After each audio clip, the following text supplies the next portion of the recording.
and I want to teach you something, a little inside trick, a nugget. Doing commercial work is a really fast way to go broke. Okay? The profit margins aren't there. The scale of the job is there. So a small commercial job, you guys, is about $50,000 to $100,000. All right, you guys, today is part of our Listen While You Work series, and this is designed to let guys put on a pair of headphones while they're at work where they don't necessarily have to see the video to be able to understand what's happening and to be able to follow along. Now, I call this one Your Mouth Makes Your Money, and I worked with jobs where big thanks goes out to those guys. Now, the overall success of this video series really depends on you guys interacting with the video. So if you could hit the like button and make any kind of comment. I don't care what the comment is. You could say anything at all. Say squirrel. There you go. I'm raising baby squirrels. Say squirrel. Anything helps, you guys, because what that does is that tells YouTube's algorithm that this is a good enough video to get a response out of you, and instead of burying it in the sandbox, it'll help promote it so other guys can see it as well. And without wasting any more time, let's get into today's video. Well, wait, I got a question for you guys. Can anybody here guess about how many landscape companies there are in the United States that have between 3 and 6 employees? You're looking like you're thinking. 7,000. Nope. Joel. 50,000. Nope. Keep going higher. 100,000. 90 to 100,000 companies with between 3 and 6 employees. Now look around this room, you guys. We don't have 90 to 100,000 people here, do we? So you guys have a very clear and distinct advantage at this point because you are reinvesting into your education, which is giving you a one-up on every single one of those companies that's not willing to go and do the same thing that you guys are willing to do. They're not willing to, and they think they have all the answers, but what they're doing is they're limiting their resources, okay? Because all of their answers come from one place, right here. You guys, the most powerful thing that we have is each other. That really is the absolute most impactful thing that I want you guys to pull out of this is the fact that you have a very wide pool of people that you can bounce ideas off from. So I've got a little bit of experience in construction, excavating, landscaping. I've been doing this since I was 18 years old and I'm 48 years old. So I've been literally boots in the field for 30 plus years, okay? It took me about 6 years to get a 2-year college degree. Schooling was not what my strength was, okay?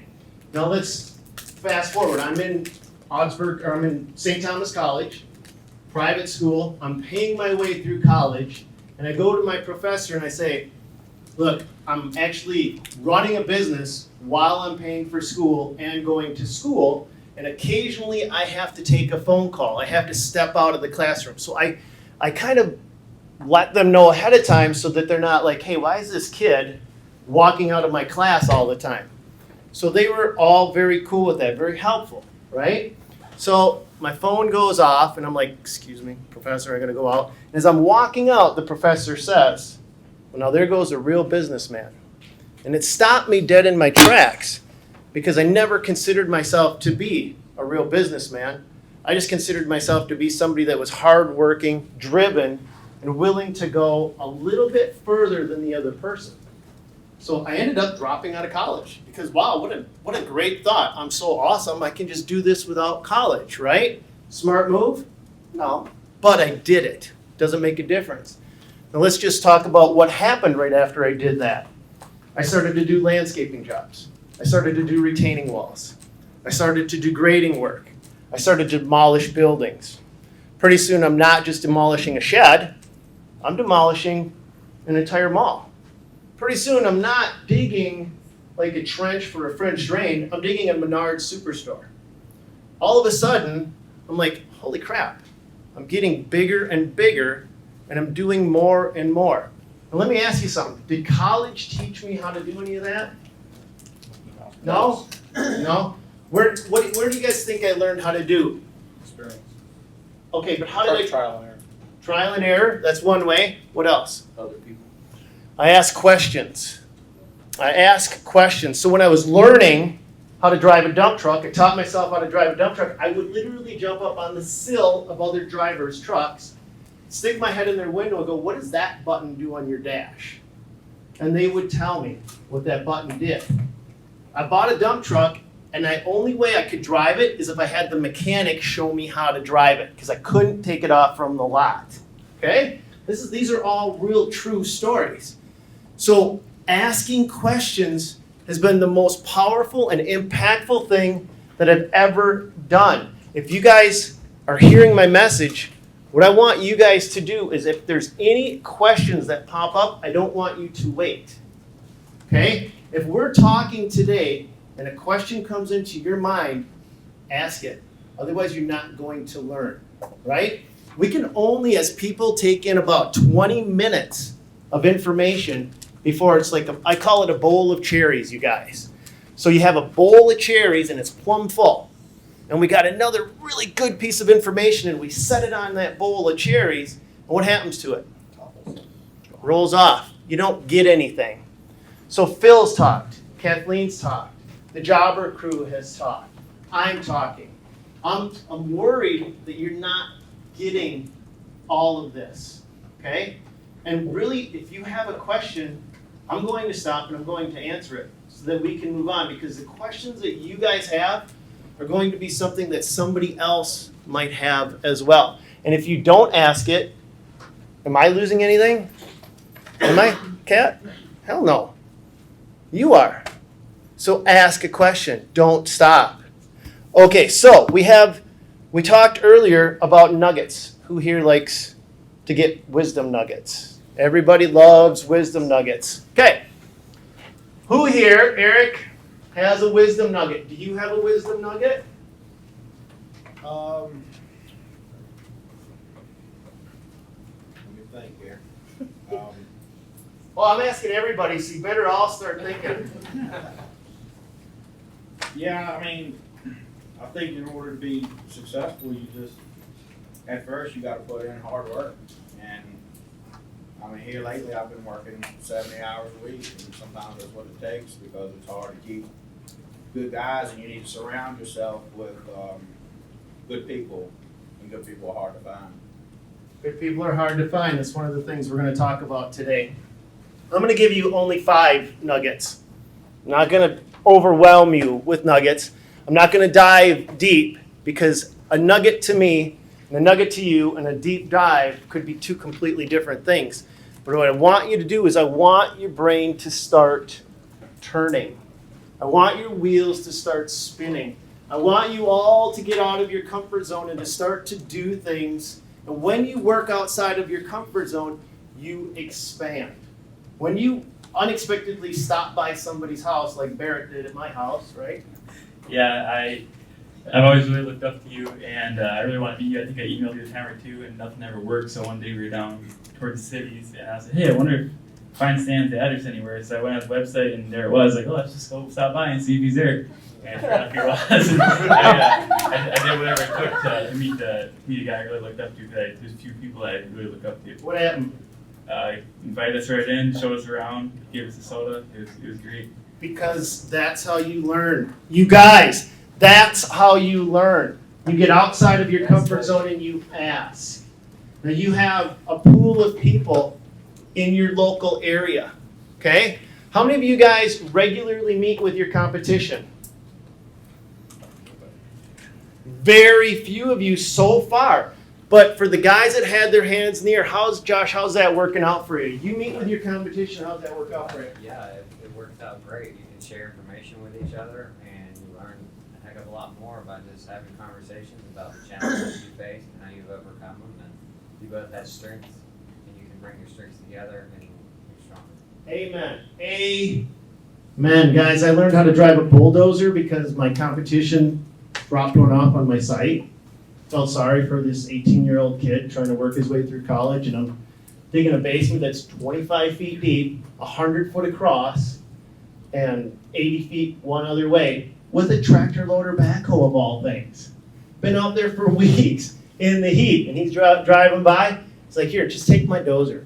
Beautiful case. I think it was like case 850. I drove that thing for 2 weeks and I'm like, I'm buying a dozer. I'm buying a dozer. I don't care what happens. This thing is awesome. But if my competition hadn't reached out to me, I would have lost that opportunity to learn how much of an impact a bulldozer would have. But that goes so much further, you guys. You've got to start reaching out and networking, and you may have to be the catalyst. You may have to be the first person in your area that says, hey, because they're not going to look at you. They're going to look at you with mistrust, most of them, right? I mean, are you guys relating with me right now? Yeah. They're probably going to look at you like, what are you talking about? And you're just like, hey, you know what?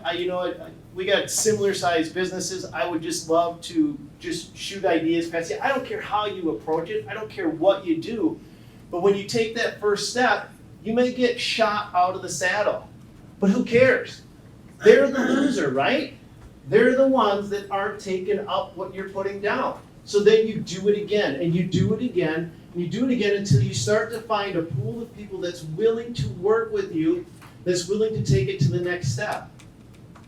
And you're going to be able to bounce ideas off from each other, and your growth is going to explode, right? That's what Dirt Monkey University was founded off from, was having all of this wealth of knowledge. You know, you see these businesses that talk about their pool of people and how many years of experience they have, okay? They talk about how many years, like this collective pool of people, 200 years of experience. And it's like, yeah, that's amazing, but you guys can all have that, right?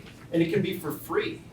You can just start to communicate with the people in your local area, and you're going to be able to grow and do things that you could never do before.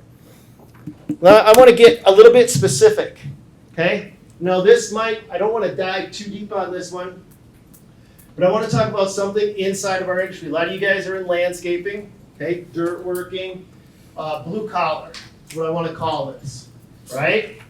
How many guys understand pretty good the differences between commercial and residential work? Okay, that's a very small fraction. How many guys would like to understand the differences between commercial and residential work? Okay, so let's talk about that right now, right? So when I first started, I started out doing residential work. And then I seen all these companies, and they had all the cool equipment, you guys. They had all the things I wanted, all the toys that I wanted, but they were commercial. And I thought, it's got to be commercial. I've got to do commercial work, right? So I taught myself how to bid commercial work.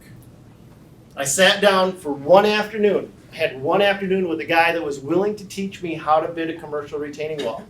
And he sat down just like Joel's sitting here right now. He goes, here's this. He spent an hour with me. And it was 1 hour is what changed my life.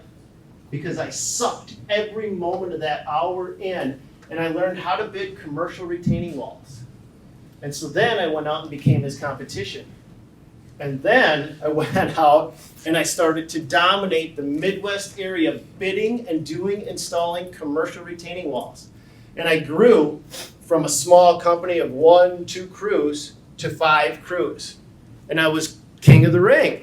I mean, I was doing $500,000 retaining walls. I had those big numbers behind me. But I didn't have the most important thing that Phil talked about earlier, and that's the profits. Okay? My numbers were tight, you guys. I know my numbers were tight because I befriended one of the developers, and he sat down at lunch with me, and he pulls out my competitor's bid, and he pulls out my bid, and he puts them side by side, and he goes, "What's wrong with you guys?" And I said, "What are you talking about?" And he said, "You and your competitor are 1 penny apart on a $500,000 job. How am I supposed to choose between the two of you?" And I said, "Well, you're eating lunch with me, just sign it." That's how tight our numbers were.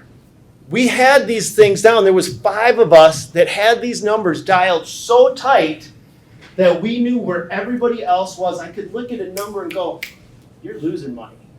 I'm gaining money. Oh, I might not make money." Okay? So we're talking about, I knew what was going on with commercial versus residential, and I want to teach you something, a little inside trick, a nugget. Doing commercial work is a really fast way to go broke. Okay? The profit margins aren't there. The scale of the job is there. So a small commercial job, you guys, is about $50,000 to $100,000 in dirt working, in retaining wall, commercial retaining walls, the things that I was attempting to dominate. That's a tiny job. Now in residential, is that a pretty big job? Yeah. Okay. So in a commercial world, our profit margins were also 10, 15%. That means if it rains that day or if a contractor's not too happy with us, guess who's losing? We are, right? On a residential job, our profit margins were 35, 40%. So I did this for years. I got up to 5 crews. We were doing millions of dollars every single year. I would just jump around. I would go to the Minnesota Zoo and I would see my crew working and thousands of people would walk by and see all my equipment. And I'm just like thinking I'm doing the right thing and I'm doing everything wrong. Because I'm not growing my profits, I'm growing for just the sake of growth. And so in 2007, I stopped and I evaluated where we were at. And I said, I don't want to work just to work. I want to make a crap ton of money, you guys. That's my goal. And so I said to my top tier people, we're going to cut the business in half. I was totally lucky. All right, you guys, this is the end of part 1 of Your Mouth Makes Your Money. Now I'm going to actually put the next video up right away so that you guys don't have to go searching for it. And remember, if you guys could comment, anything that you could comment on this video helps out at all. And come back tomorrow because the second part will be up right away. God bless, go get them, and I hope this kind of stuff helps you guys out.